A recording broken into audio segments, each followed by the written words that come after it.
اور سارا ریکارڈ آگے پیچھے کیا. یہ تو سپریم کورٹ نے مہربانی کی کہ انہوں نے وہ سارے اس سسٹم کو روک دیا. اس کے بعد انہوں نے اپنے آپ کو NRO دیا جس میں کہ نیب کو بالکل ڈیفینگ کر دیا. اسی طرح الیکٹورل ریفارمز کو بھی انہوں نے بالکل زیرو کر دیا, بیکاز یہ ٹرانسپیرنٹ الیکشن چاہتے ہی نہیں ہے. اور شاہ صاحب آپ کو پتہ ہے کہ دیکھیں یہ سب سے جو ایک ڈیموکریٹک ایکسرسائز ہوتی ہے, اگر یہی کنٹروورشل ہو جائے تو پھر آپ مستقبل میں کیا دیکھیں گے؟ یہی طرح کی جو ہے تو آپ کو دیکھیں گے عدم استحکام, سیاسی ایک بے چینی اور ایک ٹینشن آپ کو نظر آئے گی. تو چیزوں کو کیوں نہیں ٹرانسپیرنٹ طریقے سے کیا جاتا؟ نہیں, پارلیمنٹ عادی ہو چکی ہے.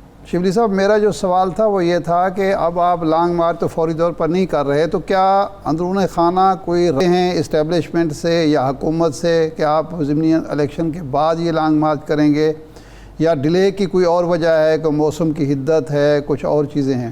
نہیں, ڈیلے کی وجہ دیکھیں جس طرح میں نے کہا نا کہ جو میں نے جو آپ کو پس منظر دیا ہے, میں نے آپ ہی کی بات کا جواب دیا ہے کہ ایسے ماحول میں جس میں کہ رانا ثناء اللہ جیسا وزیر داخلہ ہو, یعنی اور جس آپ نے یہ وہ فوٹیجز دیکھے ہیں جس طرح کے تشدد ہوا ہے ایک پرامن اس پہ لوگوں پہ, تو ہم سپریم کورٹ گئے ہیں کہ جی ہمارا یہ ایک بنیادی کانسٹیٹیوشنل حق ہے جو کہ ہمیں ایکسرسائز کرنے دیا جائے, اور وہ ہمیں اگر کلیئرٹی ملے گی تو ہم تو بالکل, خان صاحب نے تو آج بھی اپنے جو مزدور کنونشن میں جو بات کی ہے وہ یہی ہے.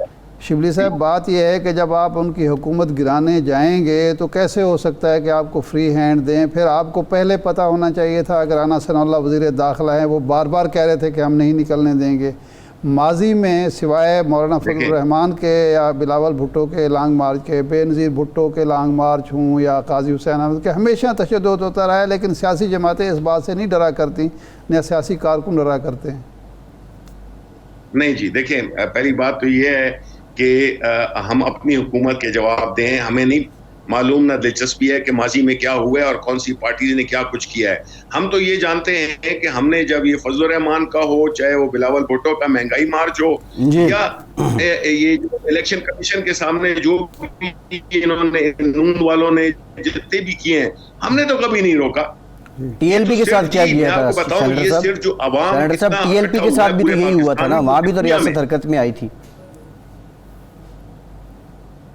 اچھا, تو آپ کہہ رہے ہیں کہ مطلب ہے ہم TLP ہیں؟ نہیں, جو TLP کے ساتھ آپ کے دور حکومت میں ہوا تھا, کیا ہوا تھا؟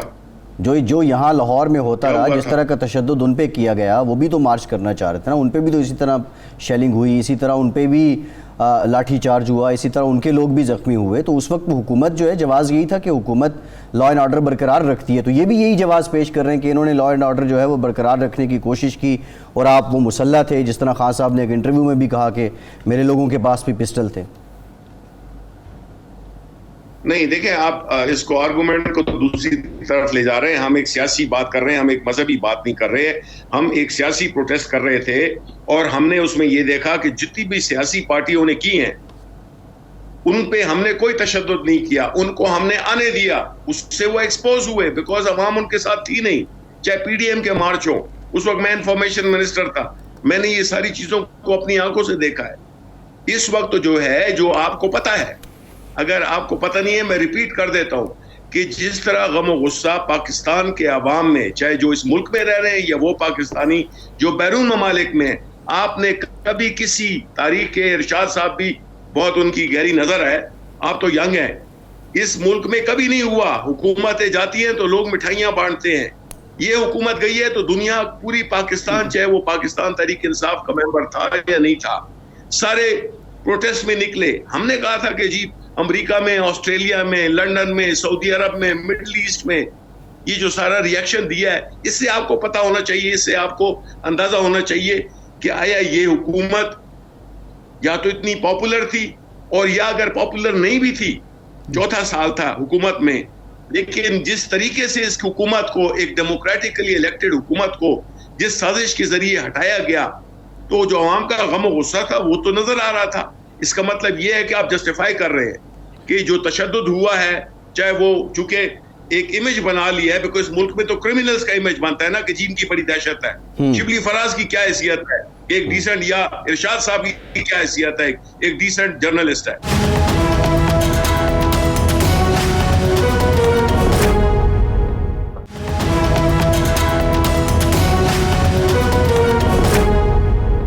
شبلی صاحب گزارش یہ ہے کہ لوگ یہ کہتے ہیں کہ اگر سپریم کورٹ کی طرف سے آپ کو تحفظ نہیں ملتا تو آپ اس ڈر سے احتجاجی تحریک شروع نہیں کریں گے کہ رانا ثناء اللہ صاحب جو ہیں پھر تشدد کریں گے اور پھر سڑکیں بلاک ہوں گی، پھر جو ہے شیلنگ ہوگی ٹیئر گیس کی، تو پھر احتجاج کا کلوز ہوا؟ نہیں، دیکھیں ارشاد صاحب، میں آپ کے سوال، مجھے پتا ہے کہ you are asking this question in good faith, but اس کا جو ایک عام آپ کا جو ناظر ہے وہ یہ تاثر لے سکتا ہے کہ جیسے کہ ہم یہ چاہ رہے ہیں کہ کوئی جس طرح کے بھی حالات ہو، ہم نے اس ملک میں لا اینڈ آرڈر کی سچویشن پیدا کرنی ہے. یہ سوال تو آپ کون سے کرنا چاہیے کہ آپ لوگ کیوں ایک پرامن احتجاج والے جو ملک کی سب سے بڑی سیاسی پارٹی ہے، جس نے کہ لاکھوں کے جلسے کیے ہیں ٹل ویری ریسنٹلی پرامن طریقے سے، جس میں ایک پتا بھی نہیں ٹوٹا، آپ یہ سوال مجھ سے کر رہے ہیں کہ آیا ہم اس چیز کی گارنٹی کریں کہ یہ چیز ہم اس سے ڈر جائیں گے؟ اگر تو بات ڈرنے کی ہے تو پھر تو ہماری تو لاکھوں لوگ ہیں، ہم ان کو نہیں کر سکتے، اکسا سکتے. لیکن عمران خان تشدد نہیں چاہتا. ہم ایک پولیٹیکل پارٹی ہیں، ہم ایک پولیٹیکل پروسیس کے ذریعے آئے ہیں، ہم کرمینالٹی کی وجہ سے نہیں آئے ہیں. ہمارے کوئی بھی منسٹر جو تھے اس وجہ سے مشہور نہیں تھے کہ وہ بدماش ہے، وہ کرمینل ہے. صحیح. اچھا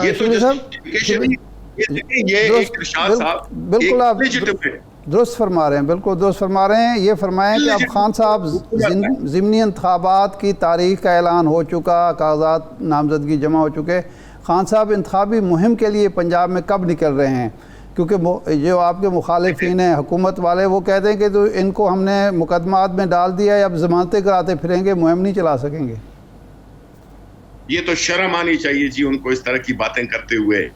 ہم نے تو کبھی کسی پہ پولیٹیکل کیسز نہیں بنائے. کرپشن کے کیسز بالکل جو آج بھی ڈیو ہیں، جو کہ ایک پارٹی نے، پیپلز پارٹی نے نون پہ اور نون نے پیپلز پارٹی پہ کیے ہوئے ہیں، یہ وہ والے کیسز ہیں جو کہ ابھی تک یہ جس کا کہ فیصلہ نہیں ہوا بدقسمتی سے. لیکن جہاں تک انتخابات کی تعلق ہے، جس طرح ہم نے کہا، ہم کوئی ایک ریولوشنری کوئی آرمڈ گروپ نہیں ہے. ہم یا ELN یا فارک جس طرح کے یا سندیرو لومینوسو ساؤتھ امریکہ کے وہ ہم نہیں ہیں. ہم ایک ریفارمرز پارٹی ہیں، ہم ایک پولیٹیکل پارٹی ہیں. ہم ہر جگہ پہ کیمپین کریں گے اور یہی وجہ ہے کہ ہم وہ کوئی پولیٹیکل یا ڈیموکریٹک ایکسرسائز میں اپنے غیر حاضری نہیں کریں گے جس طرح کے ابھی یہ کیے ہیں. لوٹوں کو دیکھیں، یہ کتنی بڑی کنٹریبیوشن ہے پاکستان تحریک انصاف کی. لوٹوں کو پہلے کوئی ڈسکوالیفائی کرتا تھا، لوٹے تو پھرتے ہوتے تھے، آپ ڈومینیٹ کرتے تھے. تو آپ کو تو انکریج کرنا چاہیے اس قسم کے سٹیپ پہ کہ یہ عمران خان کی کنٹریبیوشن ہے کہ اس نے جو لوٹےازم ہے اس کو تو اس نے ایسا ننگا کر دیا ہے، ایک ایسا ایک گناہ بنا دیا ہے جو کہ پہلے ایک عام سی بات تھی. اب جو ہے جو لوٹا بنے گا وہ جو کہ ہمارے پولیٹیکل عدم استحکام، سیاست استحکام کا ایک بنیادی رکن تھا، پلر تھا، اس کو ہم نے توڑ دیا ہے. اب جو الیکشنز ہو رہے ہیں اس میں ہم بالکل کنٹیسٹ کریں گے، اس میں خان صاحب بھی جائیں گے اور انہوں نے کہا ہے کہ ہر وہ لوٹے کا جو حلقہ ہے اس میں وہ خود جا کے تو جلسے کریں گے. تو ہمارا کیمپین ابھی آلریڈی شروع ہو گیا ہے. باوجود اس کے مختلف قسم کے ہتھ کنڈے استعمال کیے جا رہے ہیں. دیکھیں ارشاد صاحب، آپ، میرا ریکویسٹ ہے میڈیا سے، میں آپ سے پرٹیکولرلی نہیں بات کر رہا، کہ جو چیزیں ہو رہی ہیں یہ اس ملک کو بہت پیچھے لے گئی ہیں اور اس کو بہت پیچھے لے جائیں گے. آپ کا ڈیموکریٹک پروسیس ایک فارس، ایک گھوسلا بن گیا ہے. اس میں آپ کو دیکھنا ہوگا کہ ہر ایک کو ایک لیول پلینگ فیلڈ ملنی چاہیے.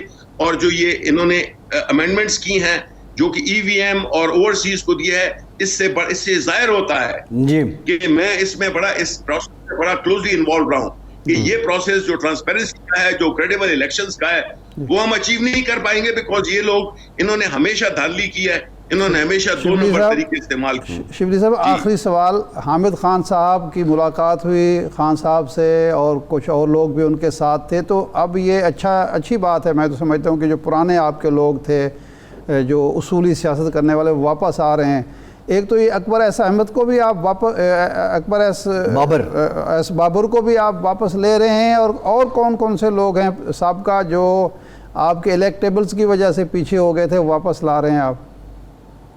دیکھیں جی، حامد خان کا ہمارا یہ بیسیکلی ظاہر کرتا ہے کہ ہماری کسی کے ساتھ، چاہے وہ نواز شریف، شہباز شریف، رانا ثناء اللہ، کوئی بھی ہو، ان کے ساتھ ہماری کوئی ذاتی دشمنی نہیں ہے. یہ ہم ملک کے لیے کر رہے ہیں. اور اگر ہم اپنی پارٹی میں وہ سلیکٹڈ حامد خان ہماری پارٹی کے ایک وکیل تھے اور ہمارے بڑے ایک اچھے ایسٹ تھے. جہاں تک اکبر اس بابر کا تعلق ہے, یہ تو وہ کیا ہیں جو ہیں, مطلب ہے کہ ان کو تو سوال ہی نہیں پیدا ہوتا کہ ان کو ہم واپس لیں. انہوں نے تو جو پارٹی کو نقصان پہنچایا ہے ذاتی اناء کے لیے, ذاتی اناء اور اصول پرستی یہ دو مختلف چیزیں ہیں. اصول پہ جو ڈفرنس کرتا ہے ہمیں کرٹیسائز کرتا ہے, جو ہمارے خلاف بات کرتا ہے ہم اس کو مانتے ہیں. اب جہانگیر ترین ہے, اس نے تو ہمارے خلاف وہ باتیں نہیں کی جو کہ علیم خان نے کی ہیں. تو اکبر اس بابر جو کہ پارٹی کو بیسیکلی کسی کے ایما پہ ڈسٹروائے کرنے کے لیے لگا ہوا ہے, اس کو ہم کیوں لیں گے؟ اس کا مطلب جہانگیر ترین کو لیا جا سکتا ہے واپس. دیکھیے میں یہ کہہ رہا ہوں کہ ایک شعر ہے فراز صاحب کا, اگر وہ میں آپ کے اینڈ میں وہ سنا دوں. جی بچھڑا وہ جس ادا سے دکھ تو اسی کا ہے, کہ ساری بات محبت میں رکھ رکھاؤ کی تھی. علیم خان نے رکھ رکھاؤ نہیں استعمال کیا. جہانگیر ترین نے وہ کہ میں بالکل ایز اے انڈیویجول میرا اوپینین ہے کہ اس نے کوئی ہلکی بات نہیں کی ہے. تو ہم جو ہے تو مطلب ہے کہ ہم ان کے خلاف کوئی بات نہیں کرتے. جی ٹھیک ہے شبلی صاحب, thank you very much for your time. Shibli Faraz صاحب موجود ہیں, ایک بریک لیتے ہیں, بریک کے بعد دوبارہ حاضر ہوتے ہیں.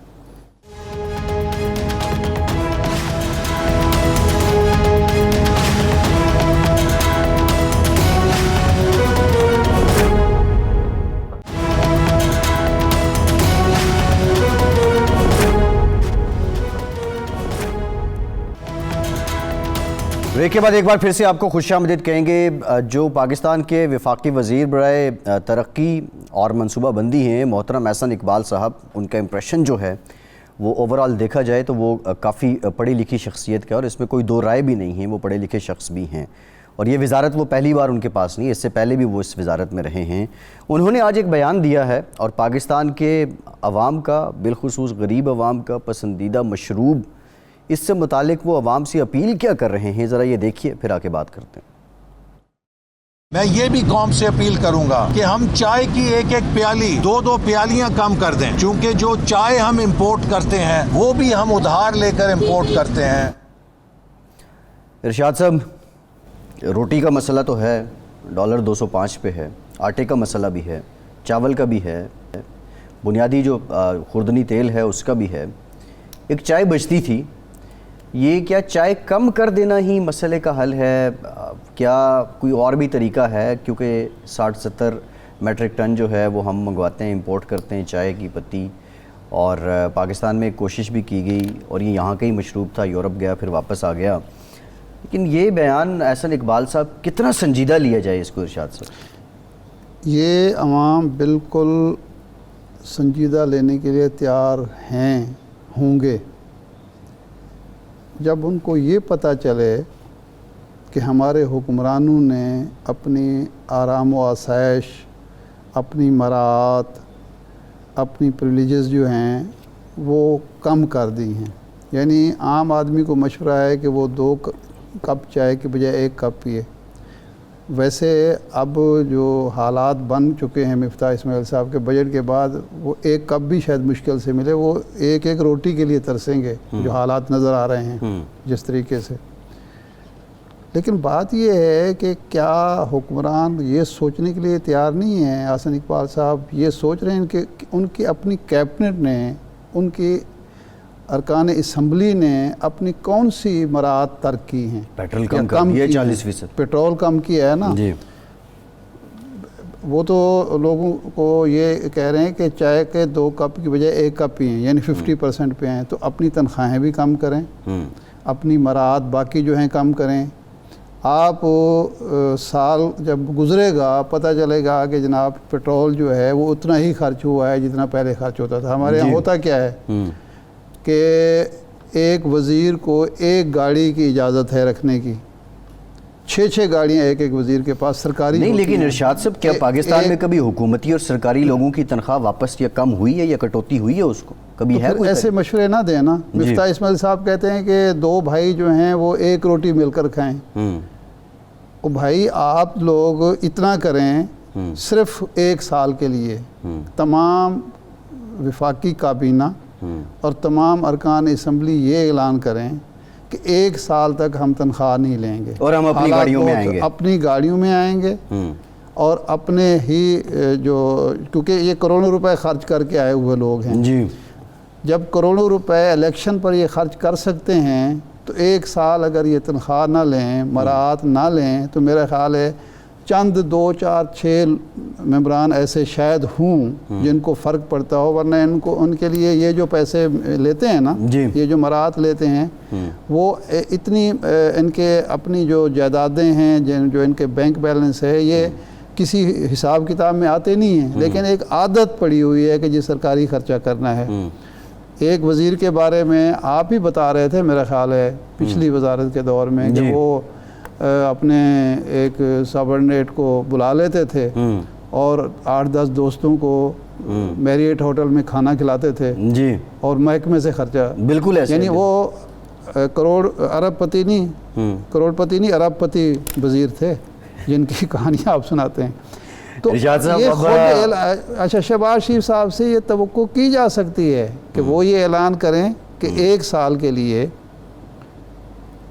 کوئی وزیر تنخواہ نہیں لے گا، کوئی رکن اسمبلی تنخواہ نہیں لے گا، کسی قسم کی کوئی، اس سے جو ہوگا کوئی بہت بڑی بچت نہیں ہوگی کہ کوئی 1000 ارب بچ جائے، 800 ارب بچ جائے، لیکن اس کا ہوگا کہ عام آدمی بھی سوچے گا کہ جب یہ اپنا پیٹ کاٹ رہے ہیں تو ہمیں بھی پیٹ کاٹنا چاہیے۔ اچھا، میں یہ کام نہیں کریں گے، لوگوں سے توقع کریں گے۔ شہباز شریف یہاں صاحب ہمارے ہاں حکمرانوں کی بات کو اسی لیے سنجیدگی سے نہیں لیا جاتا کہ وہ بات کہہ رہے ہوتے ہیں جو خود کر نہیں ہوتے، جو خود نہیں کرتے وہ کہتے کیوں ہو؟ بالکل، یہ بڑی امپورٹنٹ بات آپ کر رہے ہیں ارشاد صاحب۔ یہ جو اپیل ہماری طرف سے وزیر اعظم صاحب کو ہے کہ اگر حقیقتاً ملک میں نازک صورتحال ہے معاشی اعتبار سے، اقتصادی اعتبار سے، یہ 1 سال کے لیے خرچے اپنی تنخواہ نہ لیں، مراعات نہ لیں، اپنی ذاتی گاڑی نہیں، میں تو یہ کہتا ہوں کہ ترقیاتی بجٹ بھی 1 سال کے لیے آپ منجمد کیوں نہیں کرتے؟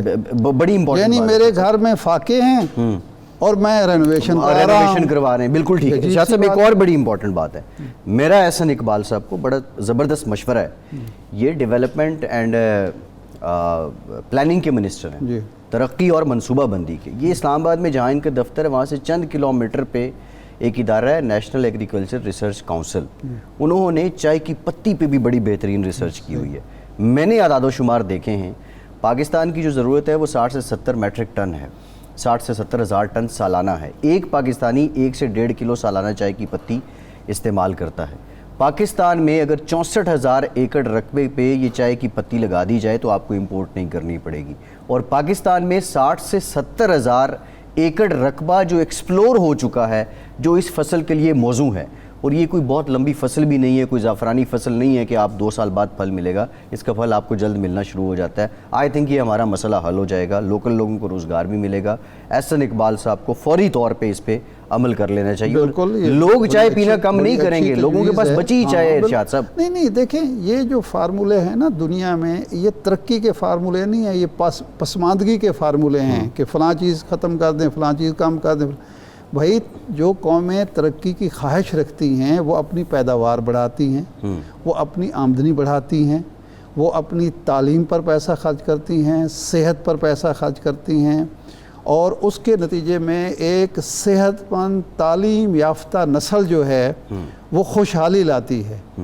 ہماری ترجیحات میں نہ تعلیم ہے، نہ عوام کی صحت ہے، ہماری ترجیحات میں سڑکیں ہیں، ہماری ارشاد صاحب یہ تعلیم سے مجھے یاد یعنی گاڑی چلانے کی تمیز نہیں ہے، ٹریفک سینس نہیں ہے، گاڑیاں بڑھتی چلی جا رہی ہیں، سڑکیں چوڑی ہوتی جا رہی ہیں، اور صحت جو ہے وہ گرتی جا رہی ہے، اور ایک ایسی نسل پیدا کی جا رہی ہے ان پڑھ، جاہل، اور جس کی تربیت بھی نہیں ہوئی، اور معاشرے کو آپ جنگل بناتے جا رہے ہیں۔ صبح اٹھتے ہیں، دوپہر کو ٹی وی کھولتے ہیں، قتل کی، لڑائی کی، جھگڑے کی، زیادتی کی یہ خبریں سننے کو ملتی ہیں۔ بالکل ایسے ہے ارشاد صاحب، تعلیم کا عالم یہ ہے، ہائر ایجوکیشن کا بجٹ جو ان کے معمول کے اخراجات کا ہے 65 ارب روپے ہے، اور جو انفراسٹرکچر ڈیولپمنٹ کا بجٹ ہے وہ 43 ارب روپے ہے۔ R&D ریسرچ کا، تحقیق کا کوئی بجٹ ہی نہیں ہے۔ یونیورسٹیوں نے تحقیق کرنی ہوتی ہے، یہاں پہ یونیورسٹیاں بنائی جا رہی ہیں لیکن یہاں پہ تحقیق کرنے والا کوئی نہیں ہے۔ اس سے بھی زیادہ زیادتی یہ ہے کہ جو پرائمری ایجوکیشن ہے، جو بنیاد ہے، اس کے لیے وسائل نہ ہونے کے برابر ہیں. بالکل ٹھیک ہے. یعنی آپ ہائر ایجوکیشن جو ہے اس پر زیادہ اخراجات ضرور کریں, اس پر بھی ہونے چاہیے, لیکن اصل جو آپ کی پرائمری ایجوکیشن جو ہے, مڈل ایجوکیشن ہے, وہ تو آپ کے اسکول بند ہو رہے ہیں اور وہ آپ نے سارا پرائیویٹ کر دیا. سرکاری اسکول جو تھے ان کو پروموٹ کرنے کی ضرورت تھی تاکہ غریب کا بچہ, ذہین بچہ جو ہے وہ سرکاری اسکول میں جا کے اچھی تعلیم حاصل کرے, وہ آگے بڑھے اور پھر ہائر ایجوکیشن بھی آئے گی.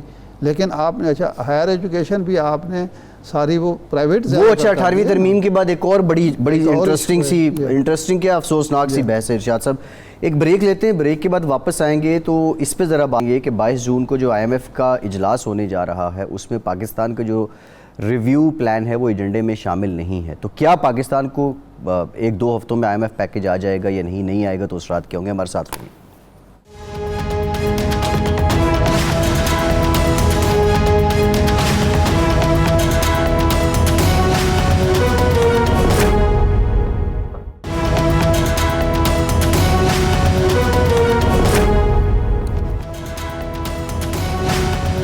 بریک کے بعد ایک بار پھر سے آپ کو خوش آمدید کہیں گے. ہمیں جوائن کیا ہے عائشہ غوث پاشا صاحبہ نے, وزیر مملکت برائے خزانہ ہیں. بہت شکریہ عائشہ صاحبہ آپ کے وقت کا. عائشہ صاحبہ جو میڈیا رپورٹس میں آ رہا ہے کہ 22 جون کو IMF کی میٹنگ میں پاکستان کا جو ریویو پلان ہے وہ ایجنڈے میں شامل نہیں ہے, تو کیا مزید ڈیمانڈز کی جا رہی ہیں IMF کی جانب سے, کیونکہ بجٹ ڈرافٹ آپ نے پیش کر دیا ہے, اب IMF کیا چاہ رہا ہے؟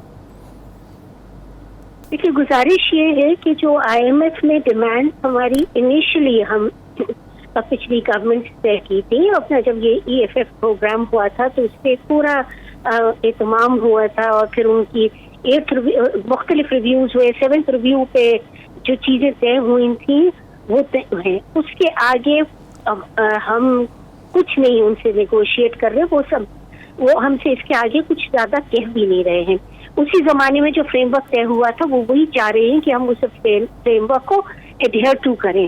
پرابلم ہوئی کیا, دسمبر 21 تک تو پچھلی گورنمنٹ ٹریک پہ رہی. 7th ریویو جب آیا ہونے لگا تو وہ کیونکہ ارلی 2022 تھا, اس میں پچھلی گورنمنٹ نے کل ڈیویٹ کر گئے پلان کے حساب سے.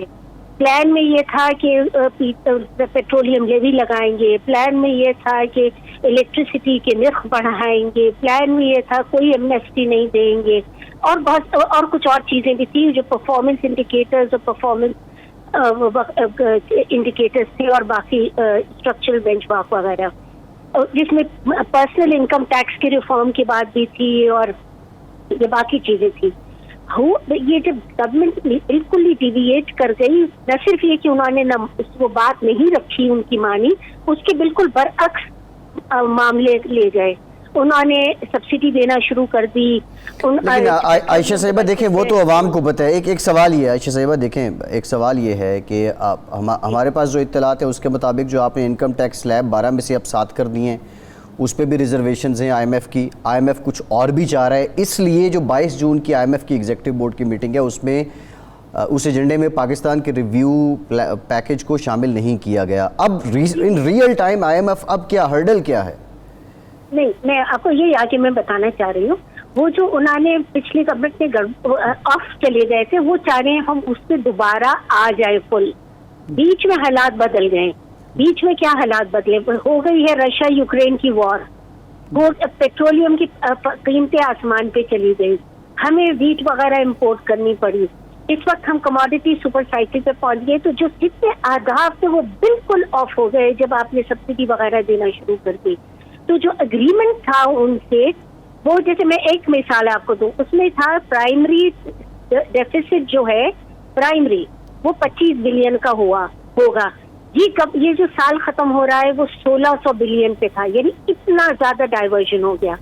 IMF ہم سے صرف یہ کہہ رہی ہے کہ ان کو دوبارہ آپ نے, ہم ایڈیشنلی کچھ نہیں مان رہے ان کا, وہ ہم سے یہ کہہ رہے ہیں دوبارہ کر دیں. اب وہ دوبارہ لے کر آنے میں ہمارے, کیونکہ حالات اتنے بدل گئے اور اتنا سلپیج ہو گیا پچھلی حکومت کی وجہ سے کہ اب بہت زیادہ ایڈجسٹمنٹ ہو گیا. ہم نے پیٹرولیم لیوی کا بڑھایا, ہم نے جو آپ پرسنل انکم ٹیکس کی بات کر رہے ہیں وہ پرسنل انکم ٹیکس سے ہم نے تھوڑا ریلیف اس لیے دینا چاہا کیونکہ PDL یہ پیٹرولیم پرائسز بہت بڑھ گئی. باقی جو یوٹیلیٹی پرائسز ہیں وہ بڑھ گئی ہیں اور انفلیشن بہت زیادہ بڑھ گیا ہے. تو ہم چاہ یہ رہے ہیں کہ ہم ان سے کہیں ہمیں بھی تھوڑا سا اور ریلیف دے دیں, اسی لیے یہ ایکشن میں تھوڑا سا ڈیلے ہوا ہے.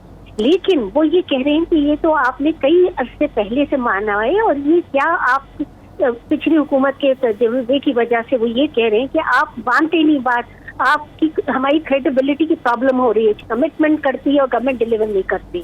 یہ پچھلی گورنمنٹ کی وجہ سے ہوا ہے. تو اس لیے یہ تھوڑا سا ہمارا بات آگے بڑھ رہی ہے, لیکن ٹائم لگ رہا ہے. ڈاکٹر صاحب یہ فرمائیں, رکھنے کا نہیں تھا. ڈاکٹر صاحب یہ فرمائیں کہ اب جو بات آگے بڑھانے کے لیے یا فائنل کرنے کے لیے اب پٹرول کی ڈیزل کی قیمت میں کتنی مزید اضافہ کریں گے 1 جولائی تک, اور اس کے علاوہ اور کون سے اقدامات فوری کریں گے تاکہ یہ معاملہ آگے بڑھے, فائنل ہو, اور آپ IMF اور آپ کے درمیان جو اعتماد کی بحالی کا عمل ہے مکمل ہو جائے؟ دیکھیے میری گزارش یہ ہے, اس وقت تو ہم جس چیز پہ بالکل فوکس کر رہے ہیں وہ یہ ہے کہ جو پیٹرولیم کی سبسڈی دی گئی تھی, یعنی قوت جو پرائس خرید کی ہے جس پہ ہم لے کر آتے ہیں پیٹرولیم اور جس میں ہم بیچتے ہیں, وہ اس کا فرق ختم ہو جائے. قوت جس پہ کتنے روپے کا فرق ہے ابھی فی لیٹر کتنے روپے کا فرق ہے عائشہ صاحبہ؟ یہ بھی ذرا سا ڈیلی بدل رہا ہے. اب کل تک پیٹرولیم کی قیمت جو تھی 123 تھی ڈالرز پر بیرل, اب وہ پیٹرول کی قیمت جو ہے $1 اور بڑھ گئی. تو یہ میں ذرا آپ کو یہ بتانا چاہتی ہوں کہ یہ کوئی فکسڈ نمبر نہیں ہے. یہ روز پیٹرولیم کی تقریباً پیٹرول انٹرنیشنل مارکیٹ پہ بڑھ رہا ہے, جس کو ہمیں پاس تھرو کرنا پڑنے کی ضرورت پڑے گی, اور ہم اس کو دیکھیں مینیج کر رہے ہیں. یہ بھی نہیں چاہ رہے کہ اوور لوڈ کر لیں لوگوں کو, شہریوں کو, پاکستانیوں کو, لیکن ہمیں یہ کمٹمنٹ ایک ہے جو صرف IMF کی کمٹمنٹ کی وجہ سے نہیں, ہمیں اپنا ہاؤس ان آرڈر کرنے کے لیے بھی کرنا پڑے گی. اسی کی یہ سبسڈی ہم کسی حال کوئی گورنمنٹ اس کو یہ برداشت نہیں کر سکتی, جس تیز رفتاری سے یہ بڑھائی جا رہی ہے. اور سچی بات تو ہے, یہ ٹارگٹ بھی 80% اس کا بینیفیشری تو ایک اپر انکم گروپ آج ہے, وہ طبقہ ہے جو کہ جسے کہنے چاہیے جو صاحب ثروت ہے. ہم ان کو کیوں سبسڈی دیں قرضے اٹھا کے ملک پہ؟ تو اس کا میں کوئی سینس بنتا نہیں ہے. اب ہم اس کو نمبر میں آپ کو اس لیے نہیں بتانے میں ذرا وہ کر رہی ہوں, جھجک رہی ہوں, یہ روز کے حساب سے قیمت اس کی بڑھ رہی ہے. لیکن عائشہ صاحبہ اب مسئلہ یہ ہے نا, دیکھیں ایک مسئلہ یہ ہے, IMF ابھی ریویو نہیں کر رہا, ہمیں کنسیڈر ابھی نہیں کر رہا, ہمارا جو لیٹر آف کمفرٹ ہے وہ نہیں آئے گا تو دیگر لینڈنگ ایجنسی سے پیسے نہیں آئیں گے. دوست ممالک کی جو ہے وہ ایڈ وہ بھی ایک حد تک اس سے مشروط ہے. روپے پہ دباؤ بڑھ رہا ہے. ان حالات میں جس طرح روپی ڈی ویلیو ہو رہا ہے, IMF پیکج آنے تک آپ کیا سمجھتی ہیں کہ ڈالر کہاں تک جائے گا؟ اور یہ برڈن تو ہماری پرچیزنگ کیپیسٹی بھی کم ہوگی, یہ تو مسائل پھر بڑھتے ہی جائیں گے. تو IMF کے علاوہ کسی اور آپشن پہ حکومت غور کر رہی ہے؟ میں گزارش آپ کو یہ کروں, دیکھیں ڈالر کی قیمت کا تو کوئی آدمی نہیں بتا سکتا اس اسٹیج پہ. آپ کو گزارش صرف یہ ہے کہ جو اس وقت ہماری ایکسٹرنل فائنینسنگ نیڈز ہیں, جو ہماری ضروریات ہیں, جو ہمیں باہر کے ممالک کو چاہے دینا ہے, چاہے وہ امپورٹ جو ہے اس کو فائنانس کرنا ہے, چاہے جو ہمارے قرضہ جات جو واپس کرنا ہے وہ دینا ہے, یعنی جتنی ہماری بیرونی ملک ہم ایکسٹرنل نیڈز ہوتی ہیں ان کو پوری کرنے کے لیے اس وقت ہمیں IMF کی ضرورت ہے. اس لیے وہ اس کی وجہ سے ہمارے لیے بہت سارے اور دروازے کھل جاتے ہیں, ملٹی لیٹرل, بائی لیٹرل, دوست ممالک, کمرشل مارکیٹ, جن سے ہم ڈالر جا کے لے سکتے ہیں.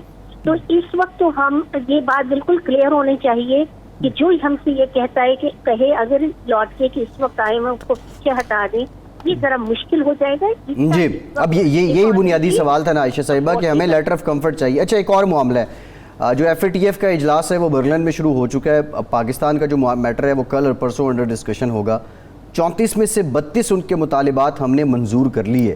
اب کیا اس میٹنگ میں پاکستان جو ہے, ہوپ تو ہمیں ہے کہ ہم گرے لسٹ سے نکل جائیں گے, لیکن اس کے لیے کام کتنا ہو چکا ہے, اور موسٹ امپورٹنٹ ڈپلومیسی کا فیکٹر کتنا امپورٹنٹ ہے FATF کی گرے لسٹ سے نکلنے کے لیے؟ دیکھیے اس وقت اس میں الحمدللہ بہت پیش رفت ہوئی ہے, اور ہم اس وقت میرے خیال سے if all said and done ہمیں اس گرے لسٹ میں اب رہنا نہیں چاہیے, ہمیں ان کو نکال دینا چاہیے. بٹ جو آپ بات کہہ رہے ہیں وہ بہت امپورٹنٹ ہے. اس میں صرف یہ سب ٹیکنیکلٹیز نہیں ہے کہ ہم نے کیا کیا کیا نہیں کیا. جو ان کی ریکوائرمنٹس تھی وہ ہم سسٹمیٹکلی ساری پوری کر رہے ہیں. کچھ چیزوں میں تھوڑی تھوڑی سی جو اوپر نیچے ہو گیا وہ بالکل معمولی چیز ہے. ہم میری کبھی امید ہے کہ ہم نکل جائیں گے. But the important part is the diplomatic effort. اس لیے کہ دیکھیے گزارش آپ سے یہ ہے کہ گرے لسٹ میں تو ہم سے بہت ہمیں جس طرح رکھا ہوا ہے, جس طرح جو پیش رفت کی ہے حکومت پاکستان نے, اس کے باوجود گرے لسٹ سے ہم نہیں نکالے. تو اس میں یہ باتیں بہت ساری انڈیکیشن تو یہ پولیٹیکل بھی ہے, اور ہمیں اپنے ڈپلومیٹک ایفرٹس کو جاری رکھنا چاہیے. اس کے بغیر کام آگے نہیں بڑھے گا. ہم نے ایسے اسٹیٹمنٹس بھی بارہا سنے ہیں انڈیا وغیرہ کی طرف سے کہ یہ ان کے لیے ایک پولیٹیکل معاملہ ہے, یہ ٹیکنیکل معاملہ نہیں ہے. تو ہم کیوں اپنے آپ کو یہ ایفرٹ سے روکیں. میرا تو خیال یہ ہے کہ یہ بہت امپورٹنٹ ایلیمنٹ ہے کہ IMF بھی اس کا ذکر کرے جو پہلے کبھی نہیں ہوا. اس EFF میں انہوں نے کیا ہوا ہے FATF کا ذکر. تو اس میں ہمیں کبھی امید ہے ہم نکل جائیں گے.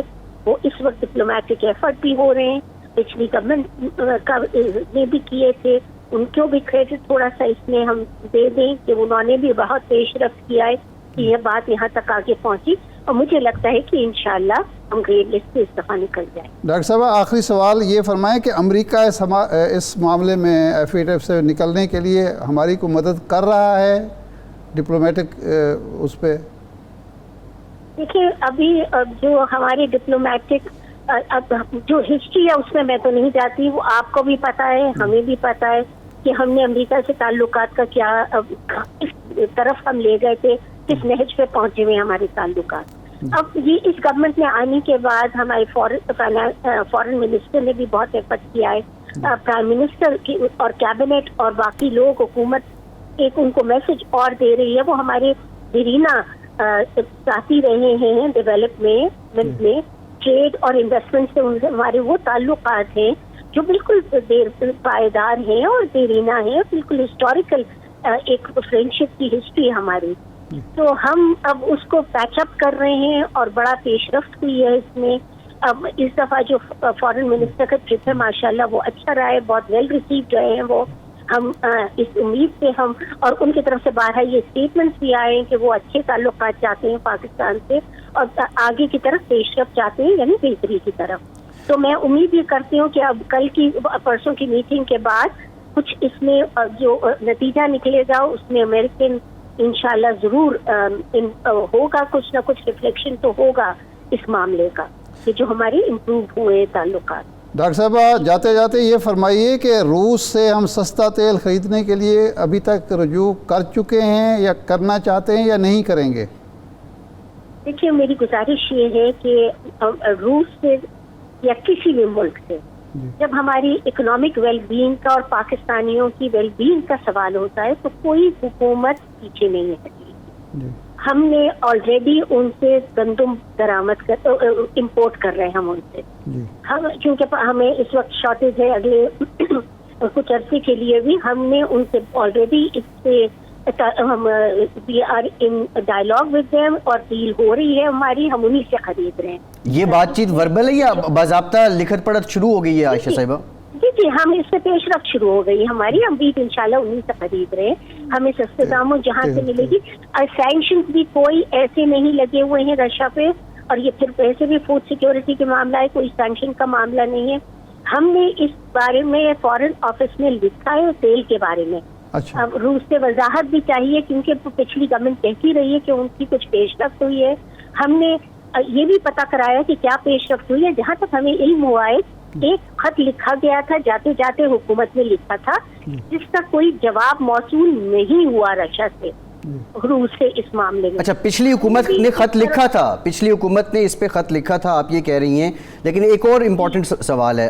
فیٹف میں ہم امریکہ کی مدد چاہ رہے ہیں, تیل ہم روس سے خریدنا چاہ رہے ہیں, ہاؤ ٹو بیلنس دیٹ, اس میں توازن کیسے لایا جائے گا؟